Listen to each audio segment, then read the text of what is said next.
Study YouTube channel पर आपका हार्दिक स्वागत करता हूँ। तो हमने कल पढ़ा था भड़भूजी सांखड़ा और बाबा रामदेव जी के बारे में। आज पढ़ने वाले हम गोगाजी चौहान जी के बारे में।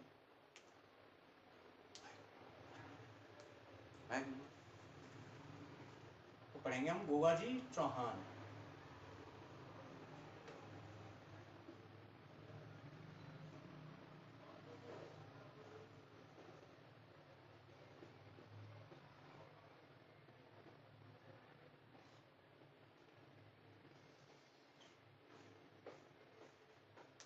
तो पढ़ते हैं गोगाजी चौहान के बारे में कि इनका जन्म कहाँ हुआ था, इनके माता पिता का नाम क्या था, इनकी पत्नी का नाम और इनके बेटे का नाम। तो पढ़ते हैं अपन इनका जन्म के बारे में। पढ़ते हैं सबसे पहले कि इनका जन्म कहाँ हुआ था। तो मित्रों, इनका जन्म हुआ था, वो हुआ था ददरेवा गांव, और ददरेवा गांव पड़ता है चूरू जिले के अंतर्गत। तो जन्म हुआ था ददरेवा में, ददरेवा। और ददरेवा कहां पड़ता है? चूरू में। इनके पिता का नाम था जेवर सिंह। पिताजी का नाम क्या था? जेवर सिंह।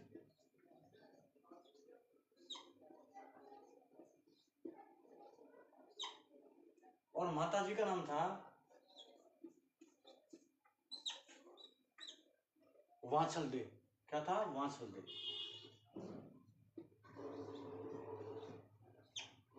वांछल देव। तो वात्सल देव और काछल देव दो बहनें थी। तो जो काछल देव थी उनसे दो पुत्र हुए थे, अर्जन और सर्जन। यानी कि गोगाजी चौहान के अर्जन और सर्जन मौसेरे भाई हुआ करते थे। तो एक दिन होता क्या है कि इनसे ईर्ष्या करते थे अर्जन और सर्जन। तो एक बार महमूद गजनवी गुजरात के सोमनाथ मंदिर पर आक्रमण करने जा रहा था। तो रास्ते में जालौर से होकर जा रहा था। तो यहाँ पर अर्जन और सर्जन मिल जाते हैं वो महमूद गजनवी के साथ। तो ये गायों को चुरा लेते हैं साहब। तो गोगाजी गाय छुड़ाने जाते हैं तो इनका युद्ध होता है। इनका जो सिर गिरता है ददरेवा गांव में, और यहाँ पर शीर्ष मीढ़ी बनी हुई है। और इनका धड़ है, जो बिना धड़ वाले योद्धा होते हैं उनको कबंध योद्धा कहा जाता है। तो ये कबंध योद्धा यानी कि लड़ते हुए यहाँ से और नौहर पहुंच जाते हैं। नौहर पड़ता है हनुमानगढ़ जिले में। वहां पर इनका धड़ गिरता है, मतलब धड़ गिर जाता है। तो इनकी शक्ति थी, बिना सिर के इनको देखकर महमूद गजनवी कहता है कि ये तो जिंदा पीर है, साक्षात पीर है। तो इनको जहर पीर और जिंदा पीर कहा जाता है। तो इनके उपनाम पढ़ लेते हैं।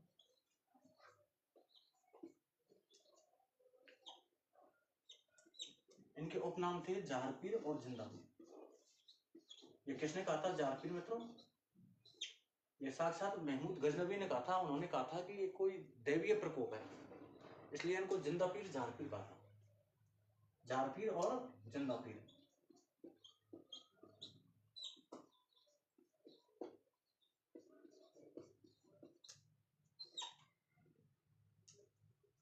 इनकी पत्नी थी मित्रों पाऊजी राठौड़ की भतीजी थी, यानी बूढ़ो जी की पुत्री थी। उनका नाम था केलमदेव। और केलमदेव से 47 पुत्र हुए थे। उनमें गोगाजी के सबसे ज्येष्ठ पुत्र का नाम था केसरिया कंवर जी। जो केसरिया कंवर जी थे, इनको सांपों के देवता के रूप में पूजा जाता है। और इनके मंदिर हैं दो जगह, एक तो ददरेवा चूरू में और एक वीरमसर हनुमानगढ़ में इनका मंदिर है। ये गोगाजी के सबसे ज्येष्ठ पुत्र थे और इनको सांपों के देवता के रूप में पूजा जाता है। तो उनकी पत्नी का नाम था केलमदेव।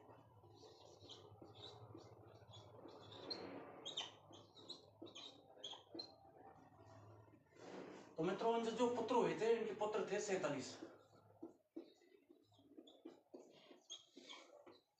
पुत्र थे और इनके 52 भतीजे थे।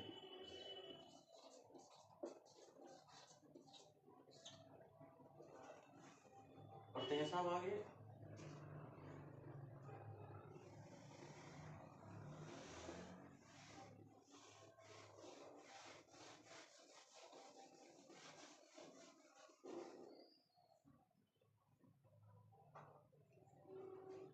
अब पढ़ते हैं कि इनका युद्ध होता है महमूद गजनवी के साथ। तो इनके समकालीन इनके समकालीन दिल्ली का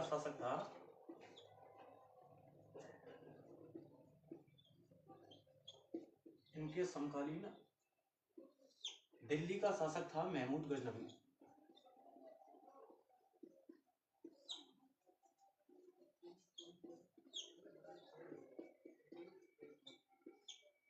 शासक था कौन था? महमूद गजनवी।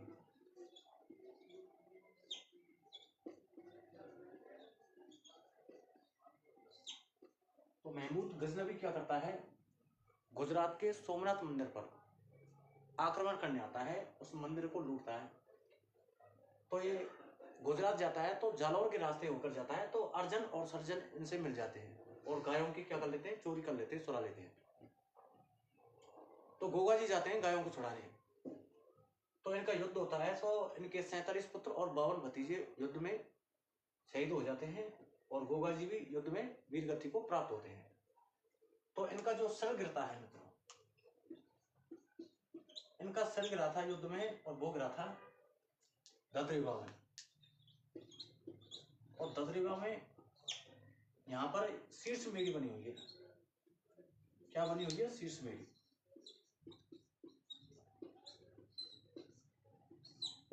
शीर्ष मेरी बनी हुई है। और जो इनका धड़ गिरा था, नौहर तहसील पड़ती है हनुमानगढ़ जिले में। तो इनका जो धड़ गिरा था वो गिरा था नौहर में, और नौहर पड़ता है हनुमानगढ़ जिले में।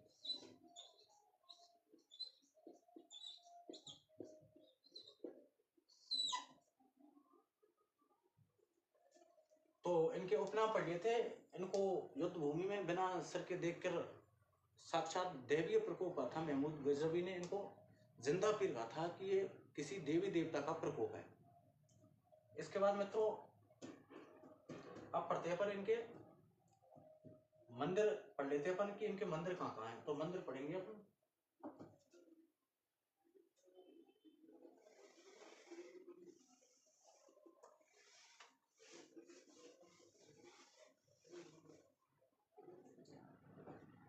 इनके मंदिर पढ़ते हैं साहब कि मंदिर कहाँ कहाँ पर है।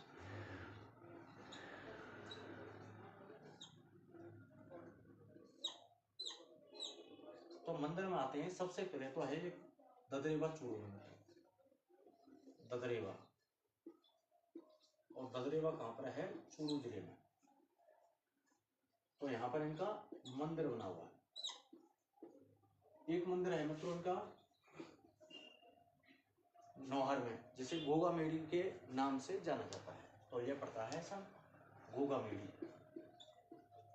और इस गोगा मेड़ी को ही क्या कहते हैं अपन? धुरमेड़ी के नाम से जाना जाता है। तो गोगा मेड़ी पड़ती है नौहर हनुमानगढ़ में। नौहर हनुमानगढ़।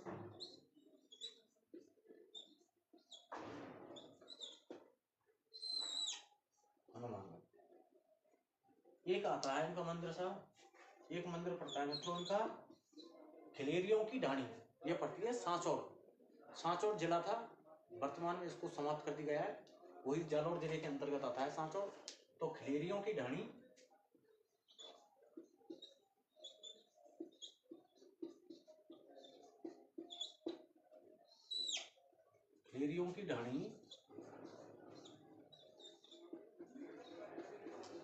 और ये पड़ती है मित्रों सांचौर में, और सांचौर पड़ता है जालौर।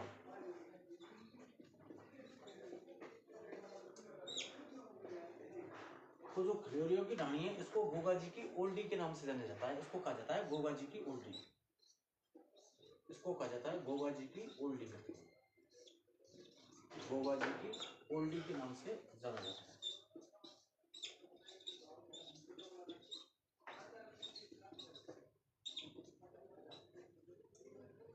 इसके बाद मित्रों जब राजस्थान में किसान पहली बार हल जोतता है अपने खेतों में, जब हल चलाता है तो जो किसान होता है वो गोगा जी के नाम की गोगा राखड़ी बांधता है। हल व हाली दोनों को बांधता है, जिसे गोगा राखड़ी के नाम से जाना जाता है।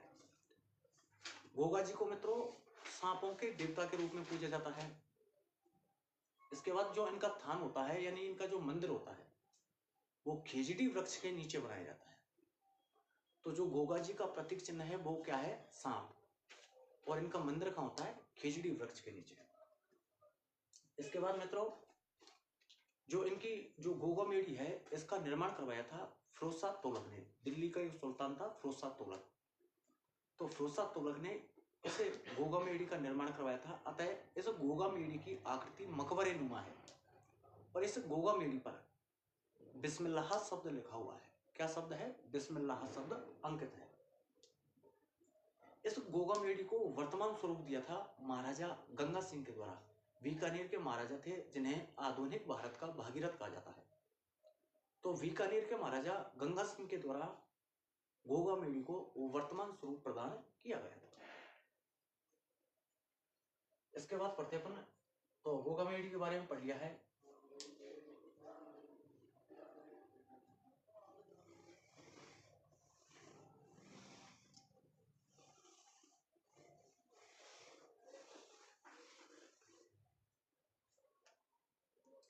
तो पढ़ते हैं इनके बारे में कि किसान जब पहली बार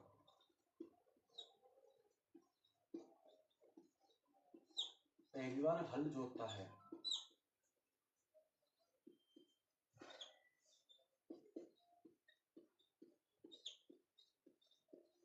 है तो हलवे हाली को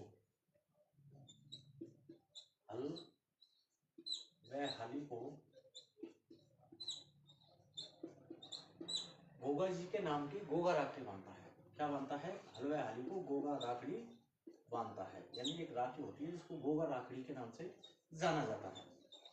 तो गोगा राखड़ी बांधता है।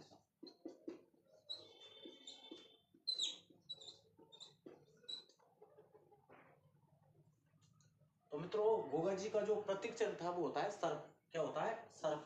तो गोगा जी का प्रतीक चिन्ह क्या है?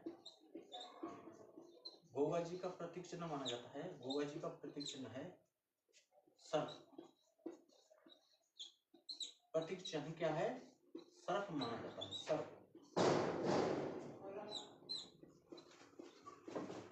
अतः गोगा जी को सांपों के देवता के रूप में पूजा जाता है। किसके रूप में पूजा जाता है? सांपों के देवता के रूप में पूजा जाता है।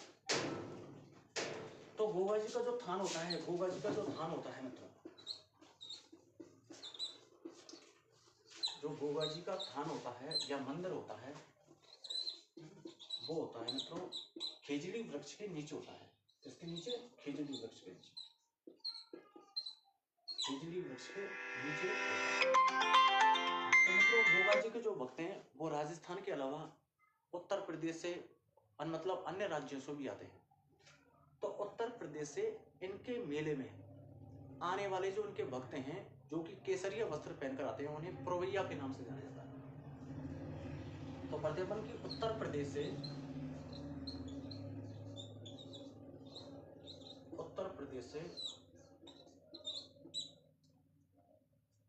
आने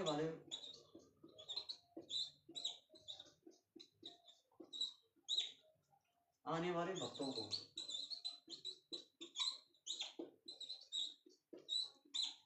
पुरवैया कहा जाता है।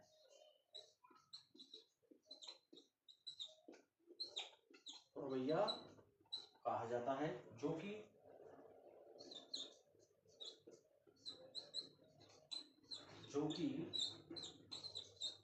केसरिया वस्त्र पहनकर आते हैं।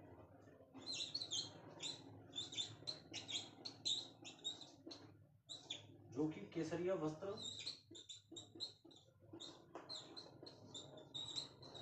पहनकर आते हैं।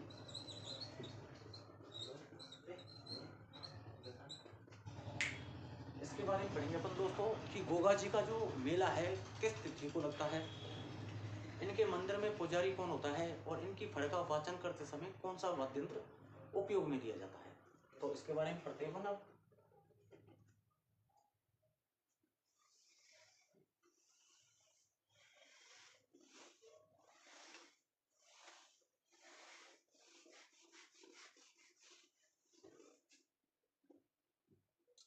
तो इनका मेला लगता है और मेला लगता है भाद्र माह में, भाद्रपद कृष्ण नवमी को, भाद्रपद कृष्ण नवमी,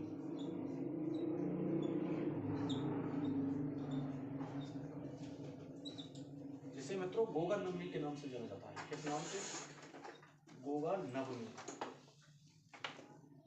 गोगा नवमी के नाम से जाना जाता है।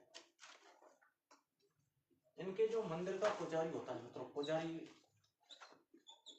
के बारे में पढ़ते हैं कि इनके हिंदू और मुस्लिम दोनों पुजारी होते हैं। तो एक साल में 12 माह होते हैं, तो 12 माह में से एक माह तक जो इनके मंदिर का पुजारी होता है वो तो होता है हिंदू, और हिंदू पुजारी में कौन होता है? चौहान। हिंदू में कौन होते हैं? चौहान, जो कि भाद्र माह में इनकी पूजा करते हैं। और महापुरुष लिया जाए तो कौन सा है? भाद्रपद माह।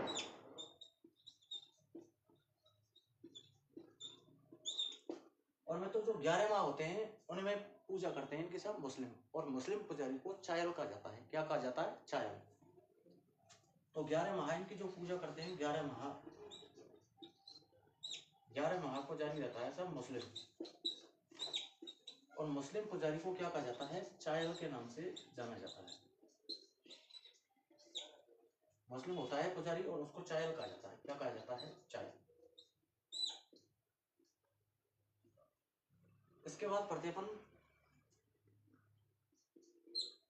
कि इनका जो ज्येष्ठ पुत्र थे, 47 पुत्र थे टोटल, और 47 पुत्रों में जो सबसे बड़े पुत्र थे उनका नाम था केसरी गौड़ जी। तो इनके जो ज्येष्ठ पुत्र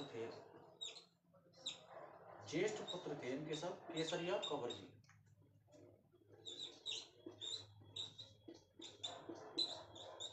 केसरिया कंवर जी।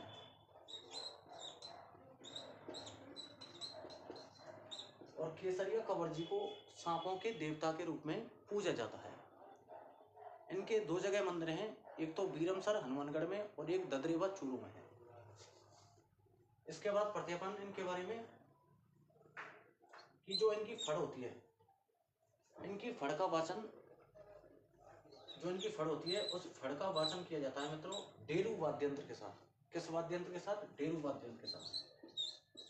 तो एक डेरू वाद्यंत्र आता है, डेरू वाद्यंत्र के साथ इनकी फड़ का वाचन किया जाता है।